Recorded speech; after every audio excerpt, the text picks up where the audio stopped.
Welcome to another chilling episode of the Real Unsolved Crimes. Tonight, we delve into one of the most bizarre and mysterious cases in Brazilian history, the lead masks case.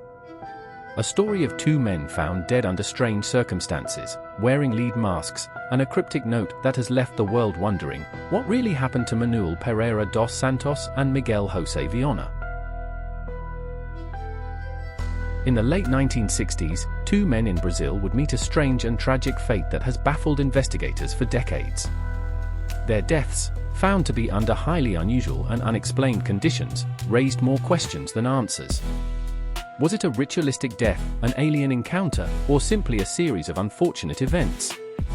Join me as we explore this mysterious case, the lead masks case, a case so strange, it has become the subject of many theories and a lasting enigma that remains unsolved to this day. Two men dead, no explanation, and no clear suspects. Let's journey into the unknown.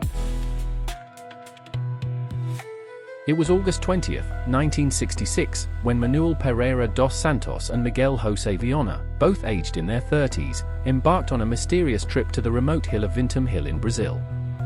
The two men were electrical engineers, with no criminal history, and seemed to have no enemies. Their journey to the hill was vague, but one thing was certain: they had planned to meet someone at the hilltop. Who they were meeting, and why they chose this remote location, remains one of the biggest mysteries surrounding their deaths. The men had been seen in a town called Niterói, just hours before their deaths. There, they reportedly told locals that they were going to conduct some sort of experiment, but no one knew exactly what that meant. They also purchased lead masks, water, and a notebook at a nearby store. This would be the last time anyone saw them alive. On the evening of August 20th, the two men arrived at Vintém Hill, armed with strange equipment, including the masks they had bought earlier that day. Their plan, if it had been shared with anyone, is now lost to time. But what happened next remains baffling. Hours after the two men arrived at the hill, a hiker found their lifeless bodies lying next to a rocky outcrop. The men were still wearing the lead masks, and the notebook that had accompanied them was found nearby, with cryptic notes written inside.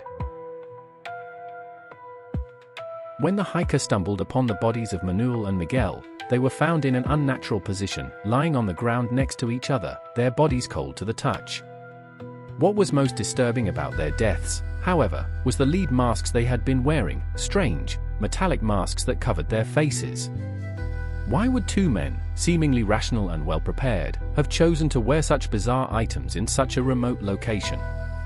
As investigators arrived at the scene, they found no signs of physical injuries on the men.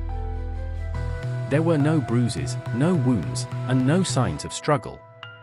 The only items found with the men were the lead masks, the notebook, and a bottle of water.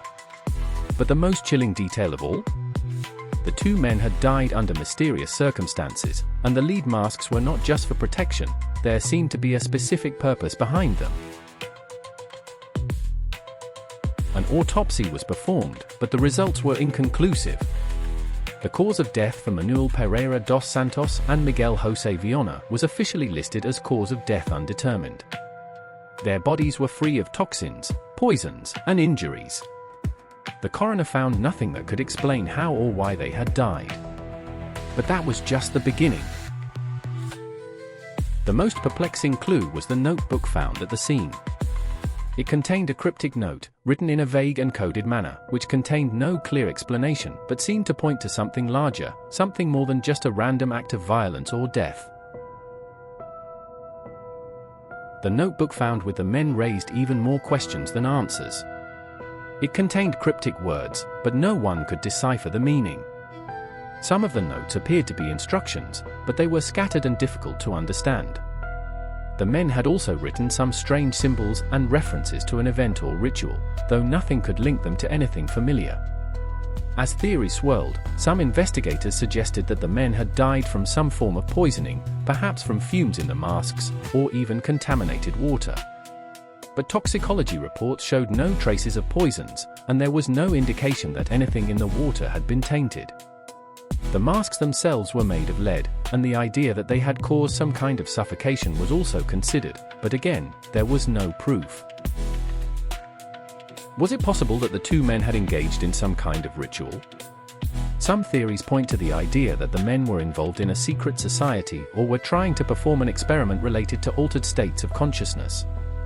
But the lack of concrete evidence makes this theory just as difficult to prove as the others. Then, there was the more outlandish theory that the two men had been involved in an alien encounter. Some suggested that they had gone to the hill to witness or communicate with extraterrestrials, and that their deaths were somehow linked to this otherworldly contact. Though there is no proof to support this, the strange nature of their deaths has kept this theory alive. As the investigation continued, the mystery deepened. No one could explain how the men had died or why they had chosen to wear the lead masks. Were they trying to protect themselves from something? Or was there a deeper, more cryptic purpose behind their strange attire? One of the most intriguing aspects of the case was the possibility that the men were involved in some sort of dangerous experiment. Some believed that the men had been trying to reach a higher state of consciousness, perhaps using the masks to protect themselves from harmful radiation or toxins, or even suppressing their own senses to engage in something akin to astral projection. But this is all pure speculation. Some have suggested that the men's deaths were the result of a scientific experiment gone wrong, perhaps testing an unconventional theory that ultimately led to their deaths. Decades have passed since the tragic deaths of Manuel Pereira dos Santos and Miguel José Viana, but the lead masks case remains one of Brazil's most perplexing and chilling mysteries. Despite numerous theories, no conclusive answers have ever emerged. Was it an experiment gone wrong? A ritual gone awry? Or something far more sinister, perhaps connected to the supernatural? The mystery of the lead masks continues to haunt investigators, and it serves as a reminder that sometimes the most puzzling deaths are those where there are no answers. What really happened to Manuel and Miguel? Why did they die in such a strange, unsettling manner? And who, if anyone, was behind their deaths? These are questions that may never be answered. But one thing is certain, the mystery of the lead masks case will continue to captivate the world for years to come. Thank you for joining us on this deep dive into one of the most intriguing unsolved mysteries in the world. If you enjoyed this episode, don't forget to like, subscribe, and turn on notifications so you never miss an episode of the Unsolved Crimes podcast. Until next time, stay curious, stay safe, and remember, sometimes, the truth is more elusive than we could ever imagine.